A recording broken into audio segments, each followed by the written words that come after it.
Welcome back, Truth Seeker. January 23rd, 2018.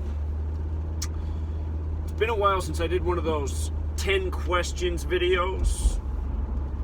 So, we'll do it a little bit different this way. I'll just think of some good questions people have asked me recently that I haven't answered. And a question I got today that I liked was, Zach, do you ever have fun? What do you do for fun? And I imagine the person asked me that because it seems like I'm always making videos about what's going on in the news. And, you know, honestly, I used to have a lot more fun in life. And what I used to do for fun was compete in recreational sports. I went to the gym every day. I played rec basketball, rec softball, rec flag football. Played a lot of rec sports. That's what I've always enjoyed doing. Athletics, staying in shape, competing. And what happened to me the week before I turned 30 was I ripped my shoulder. Got a really bad injury. Made it so I couldn't do as much stuff in the gym. Couldn't play ball for a while. I didn't have insurance, and I haven't since. I'm 34 years old now. I never got surgery, so my shoulder's never been quite right. I think it's healed up somewhat, but there's still pain and discomfort in my shoulder, and if I throw a ball, I can't throw as well as I used to be able to, that's for sure, and pain builds up pretty quick from throwing. So anyway, I used to have a lot more fun. I used to be a lot more active. And, everything's good and bad. When I got injured, it caused me to have to start looking for some new things to do and start doing some research on things I've always cared about, like the truth, and figuring out what's going on with all these lies and propaganda in the media. And I ended up finding Gematria shortly after I turned 30, about a month after. So perhaps if I never got hurt, I never would have found Gematria. That said, what do I do for fun now? I live with my girlfriend. Her and I, we have a good relationship. We have a lot of fun. But,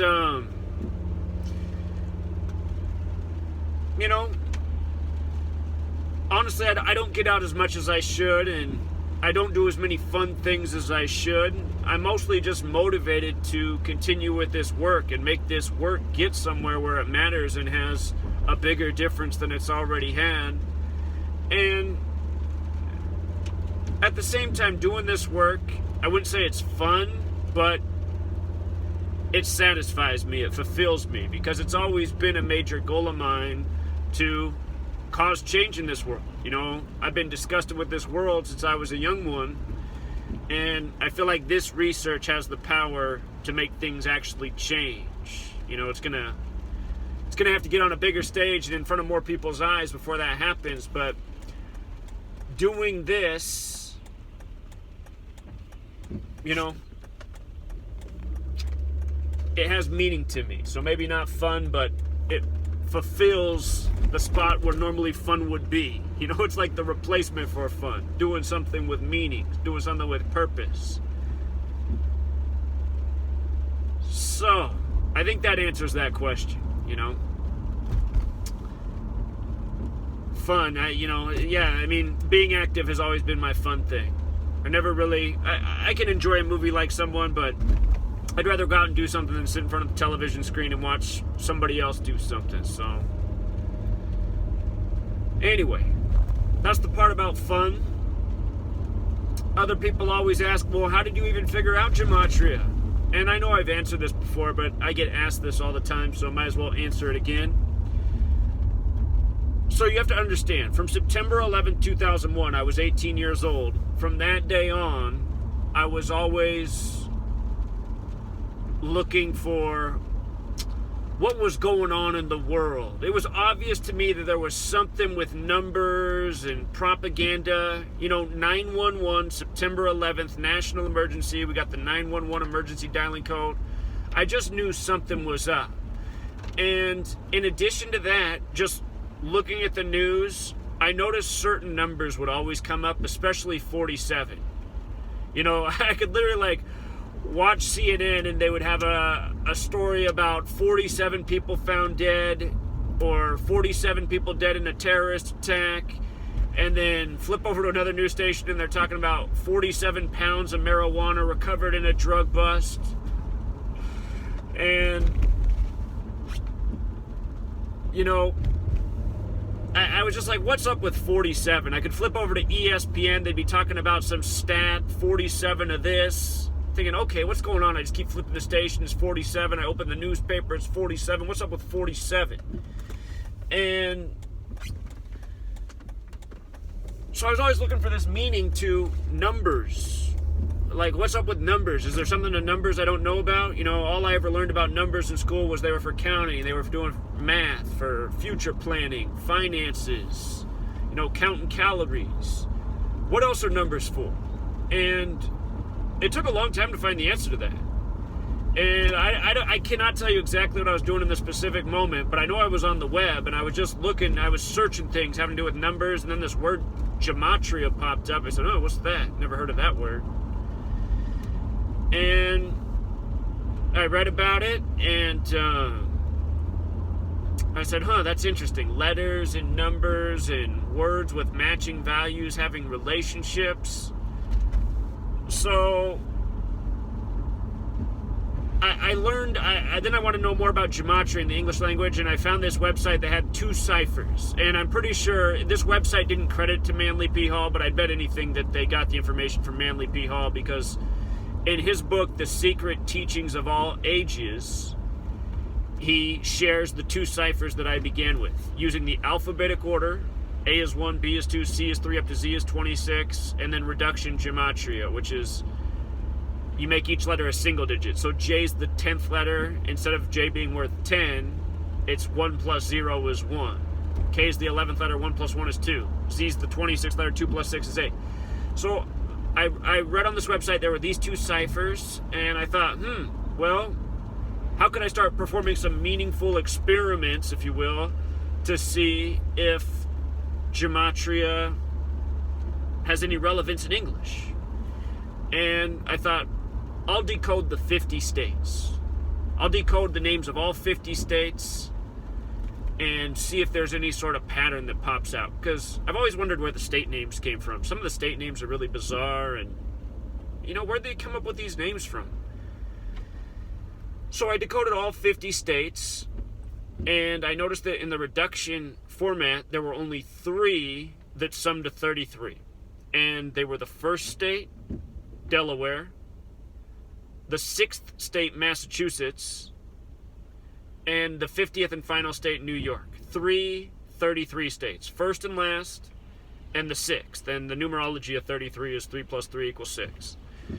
And so I thought, how can I see if there's more meaning to this? And I started looking at the dates, the numerology of the establishment of the state dates, and I noticed that of the first 13 colonies, 3 were established on dates with numerology of 33. The first, Delaware, which also has a 33 name, the 9th, New Hampshire, and the 13th and final, Rhode Island. You know, three of the first 13 colonies established on dates with numerology of 33, again, first and last, and the 9th instead of the 6th, and I thought, well, 3 times 3 is 9, maybe coincidental, but something up with 3 and 33. And from there I thought, well, what else can I decode? What else can I figure out? And I just started decoding words and looking for logical pairings, because this is what Gematria is supposed to be, and I noticed right away that people was 33, and person was 33, and society was 33, and I thought, that's really interesting. You know, there's 33 vertebrae in every person. I've read that Freemasonry, you know, what it's all about, the obsession with 33 is the Kundalini, who have the belief of their spiritual ascension up the 33 vertebrae of the human spine. And, you know, just starting with things like that, I thought, wow, that's really fascinating.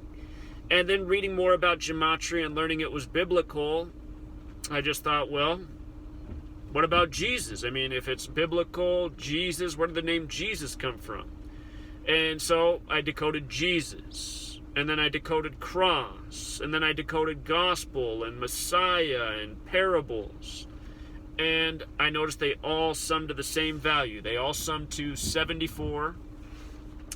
the same as English, the same as Gematria. I thought, wow, they're all 74. And 74 in numerology is 7 plus 4 is 11. And if you do Jesus with the reduction method, it sums to 11. 11's the master number, all importance, signifying great power. Numbers coded into Jesus. And I mean, it was probably August or September, I was posting these things on my Facebook and asking people what they thought. And almost everyone was saying coincidence. And I'd say, wow, you guys just all think that's a coincidence, huh? And to me, it didn't seem like a coincidence, so I just kept digging. And I started noticing major news stories, the details of the story. The words to the story had the same gematria as the numbers within the story. Like Sandy Hook. They reported that Adam Lanza weighed 112 pounds. And in Gematria, Sandy Hook, using the alphabetic order, sums to 112. And around that same time, I noticed that 112 was the alt dialing code for 911. Emergency, state of emergency, something needs to be done, scary school shootings. But I said, oh, look at this, 112 100-pound Adam lands at the airport, and then Sandy Hook equals 112. And then I looked, as time went on, I noticed more things, such as Adam Lanza's reportedly born April 22nd, which is the 112th day of the year. In time, just doing more research, found more things. Adam Lanza supposedly shot first graders. In the history of the UK, there was a Doon Blaine massacre. A man shot first graders at random, similar to the Adam Lanza story, and because of that, they made major legal changes in the UK. They took away gun ownership rights, essentially for everyone, except for hunters. You could have a hunting rifle with a special license. But what I noticed about Doon Blaine using Gematria is using the alphabetic order, Doon Blaine sums to 73. Elementary school sums to 73. In reduction, the Doon Blaine shooting happened on the 73rd day of the year. The 73rd day of 1996. And that was March 13th, by the way, 1996. That was a date with numerology of 112, and the parallels between Doon Blaine and Sandy Hook started to mount. I noticed that the name Adam Lanza, using the alphabetic order, was 73, and I noticed that Sandy Hook was on the 73rd meridian. And anyway, it was just building like that. Learning the code, applying the code, documenting my findings, and then over time researching more and seeing the greater and greater overlap. And then before long, I realized that Gematria, not only did it apply to the news stories and events in history, it applied to elections, it applied to presidential assassinations, it applied to the mysteries of so many celebrity deaths. I figured out Tupac and Notorious B.I.G. and all the incredible parallels. And then what I realized, like the last piece I realized out of all the things I still teach about, is how the sports games were scripted by this same code. And that really blew me away when I first found it out. And I remember my earliest videos showing, and the comments, 90% of the comments would, even to this day, as good as the research and as much I have proven, I still get atrocious comments for showing the sports rigging. But, back then I used to get just 90% brutal comments. People thought it was so stupid. And of course, the reason people appreciate the work now is because I understand more and I can show more about history and just the numerous examples throughout history. So this is what Gematria has been for me, something I discovered, something I applied. And when I first started, all I had was, pencil and paper. I didn't know about any Gematria calculators. I'm pretty decent with math, so I can do the calculations quick in my head, but it just started on pen and paper, and then if you watch my earliest videos, they were on pen and paper, and then I got fancy and I got a whiteboard. Then I learned how to do them on the computer, and then people showed me that there were Gematria calculators, and then Derek came along and built the Gematrinator.com website, which has made everything so much easier because it's everything I ever did all in one website, plus even more. And, that's what the knowledge still is. We're still building with it. We're learning new ciphers. We're learning how the ciphers are interrelated.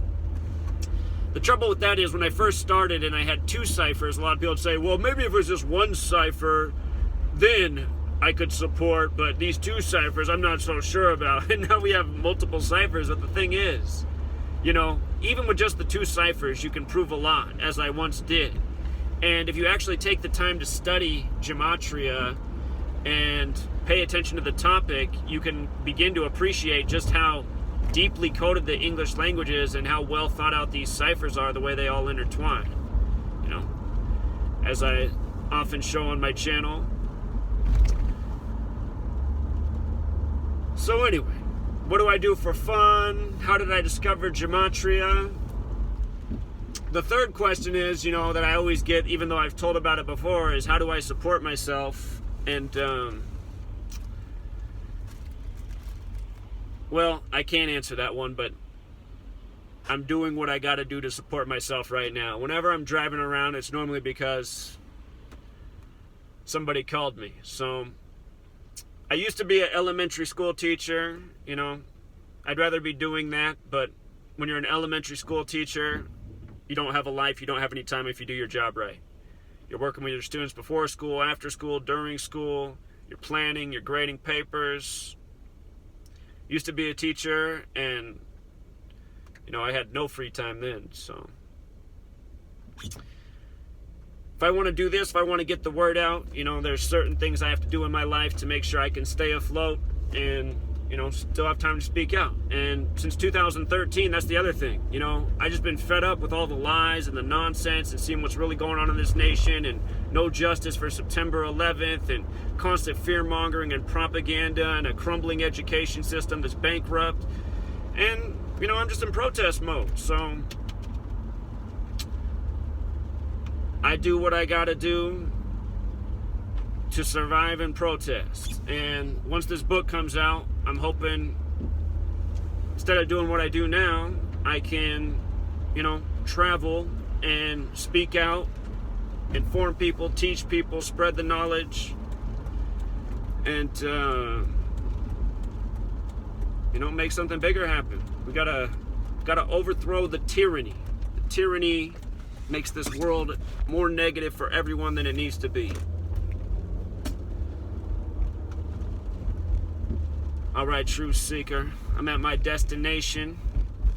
Thank you for listening. As always, books coming soon. Be sure to subscribe to my other channels. This is not my main channel right now. This is the channel I upload to from my cell phone, because that's the only way I can upload to this channel. All right, truth seeker. Till next time.